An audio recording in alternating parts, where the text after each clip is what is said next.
بسم اللہ الرحمن الرحیم۔ السلام علیکم دوستو، جیسا کہ پچھلی ویڈیو میں بتا چکا ہوں کہ سلطنت عثمانیہ کے دور میں مسجد نبوی کو دوبارہ کس عشق و محبت کے ساتھ رینوویٹ کیا گیا اور مسجد نبوی کی توسیع کی گئی۔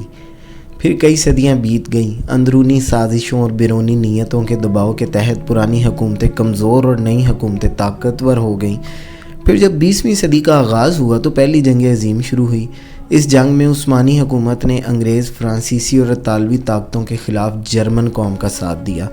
1918 میں ترک جرمن محاذ کو شکست ہوئی اور فتح پانے والوں نے جہاں جرمنی کے ٹکڑے کر کے شکست کے ساتھ ساتھ اس کی اجتماعی وقار کو خاک میں ملایا، وہاں ترکمانی ناموس بھی خون کے ساتھ بہہ کر خاک میں شامل ہو گیا اور عثمانی حکومت کی کشادہ عدود بھی فاتح ٹولے نے عثمانی سلطنت کے خطوں پر حکومت کرنے کے 2 طریقے رائج کیے۔ پہلا طریقہ براہ راست حکومت تھا۔ جہاں براہ راست حکومت ممکن نہیں تھی، وہاں ایک خاص منصوبے کے تحت ایسے قبیلوں، سیاسی جماعتوں یا افراد کو سہارا یا طاقت دینا طے پایا کہ جن کی وساطت سے محض دائرہ اثر ہی کو قائم نہ رکھا جا سکے، بلکہ ہو سکے تو ملت اسلامیہ میں مزید انتشار اور کشیدگی بھی پھیلائی جا سکے۔ بہرکیف ترکوں کی ہار کے بعد فاتح طاقتوں کے ایما پر اور ان کی امداد پر سعودیوں نے اپنے علاقائی حریفوں کو آخرکار شکست دے کر 1921 میں صوبہ نجد پر اپنی بادشاہت کا اعلان کر دیا۔ عالمی جنگ کے اختتام پر ہی ترکوں نے جان لیا تھا کہ حجاز کا نظام حجاز کے سربراہ قبیلے کے سردار کے سپرد کرنے کے بعد وہ حجاز میں اپنی حکومت صرف فوجی طاقت کے ذریعے قائم رکھ سکتے ہیں۔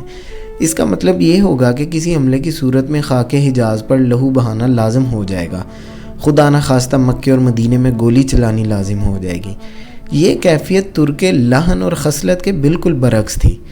کچھ سوچ بچار کے بعد حجاز کی ترک گورنر کا حکم ہوا اور ترکوں نے خانہ کعبہ کے گرد آخری طواف کر کے مسجد نبوی کی دہلیز کو آخری بار چوما اور خاک کے حجاز سے ہمیشہ کے واسطے چلے گئے۔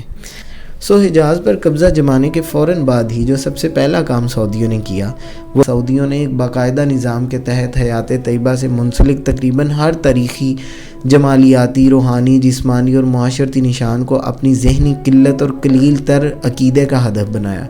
جنت المعلی اور جنت البقیع کے قبرستان کہ جن کی بربری خاک میں حضرت عبد المطلب، حضرت ابو طالب، ورقہ بن نوفل، حضرت خدیجہ الکبریٰ، حضرت عباس، حضرت حلیمہ سعدیہ، امہات المومنین، آپ رسول پاک کی صاحبزادیاں، آپ کے صاحبزادگان اور خانوادہ رسول کے دیگر افراد اور صحابہ کرام اور ان کے پورے خاندان اور مشائخ صوفیہ اکرام، ناموران اسلام اور 2 جہانوں کی 4 سمتوں سے محبت اور ایمان کی خاطر آئے ہوئے ان گنت گمنام مسلمان سکون آور شائستگی تے سوتے تھے، لوہے کے مشینی بل چلا کر کھود ڈالے۔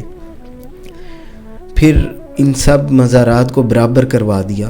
بعد میں جنت البقیع کے سامنے سڑک کے ساتھ قائم شہدائے کرام کے مزار سڑک کو چوڑا کروانے کی نظر ہوئے۔ حضرت عبداللہ بن عبد المطلب کے مزار پاک کو توسیع کے دوران راتوں رات جنت البقیع میں کہیں دفن کر دیا گیا۔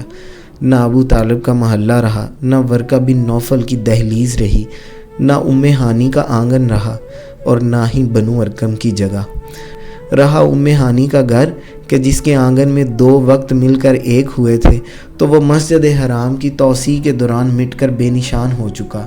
جب حضرت عبد المطلب کی قبر ہی نہ رہی تو اس تک جاتا وہ رستہ بھی نہ رہا جس پر 9 برس کا ایک بچہ آخری بار کھل کر رویا تھا، نہ ہی وہ پگ ڈنڈی رہی جس پر ایک ضعیف انسان اپنی چادر میں ایک نوزائیدہ بچے کو لپیٹ کر چلا تھا۔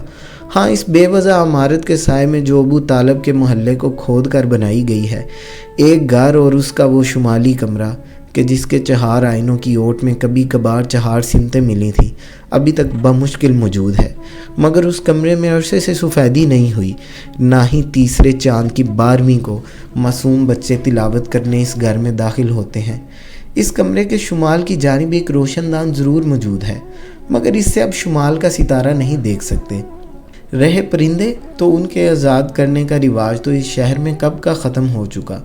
اور ہاں، اگر آپ اس گھر میں جس میں رحمت للعالمین کا ظہور ہوا تھا 2 نفل شکرانے کے پڑھنا چاہیں تو اس عظیم ترین رحمت پر اللہ کا شکر ادا کرنا چاہیں تو اس کو شرک کہا جاتا ہے۔ ہجرت کے راستے کا نشان تک مٹ چکا ہے۔ نئی حکومت نے مکے سے مدینے تک جانے کا نیا راستہ اختیار کیا ہے۔ یہ راستہ مکے سے مقام بدر تک سمندر کے ساتھ ساتھ جاتا ہے، اور وہی ہے جس سے ابو سفیان رضی اللہ تعالیٰ عنہ لشکر اسلام کی روانگی کی خبر سن کر اپنے قافلے کو بچا کر مکے کی جانب گئے تھے۔ مدینہ پہنچتے ہی انسان مسجد قباء کا رخ کرتا ہے، جس کے سامنے والے احاطے میں وہ نہایت قدیم کنواں تھا، جس کے پانی نے آپ صلی اللہ علیہ وآلہ وسلم کا رخ مبارک دیکھا تھا، مگر چند برس ہوئے اس کنویں کو بھی پتھر کی بڑی بڑی سلیبیں رکھ کر بند کیا جا چکا۔ استفسار پر نہایت خوشی کے ساتھ یہ اطلاع دی جاتی ہے کہ مشینی پمپ ایجاد ہو چکے ہیں، اس واسطے اب اس کنویں کی کوئی ضرورت نہیں۔ اب کس کا دکھ بیان کروں؟ کس نقش اول کسی نقش کو عقیدے کی قلت نے مٹایا تو کسی کو دل کی قلت نے، اور جو نقوش ان دونوں کی گرفت میں نہ آ سکے ان کو بے اتنائی اور جمالیاتی حس کے فقدان نے۔ اگر کبھی برسر اقتدار لوگوں سے اس بارے میں پوچھو تو اول تو اس بر صغیر کے محبت کے مارے مسلمانوں کو اس لائق ہی نہیں سمجھا جاتا کہ ان کو کوئی جواب دیا جائے۔ اگر کوئی مجبور کرے تو پھر دو الفاظ استعمال کیے جاتے ہیں: توسیع اور شرک۔ کیا توسیع کسی اور انداز، حوصلے اور قرینے کے ساتھ نہ کی جا سکتی تھی کہ جس طرح ترکوں نے کی؟ اور کیا شرک کو مٹانے کا طریقہ صرف یہی تھا کہ سیدہ خدیجۃ الکبریٰ سلام اللہ علیہا کی باوفا ہڈیوں کے نشانات کو مٹا دیا جائے؟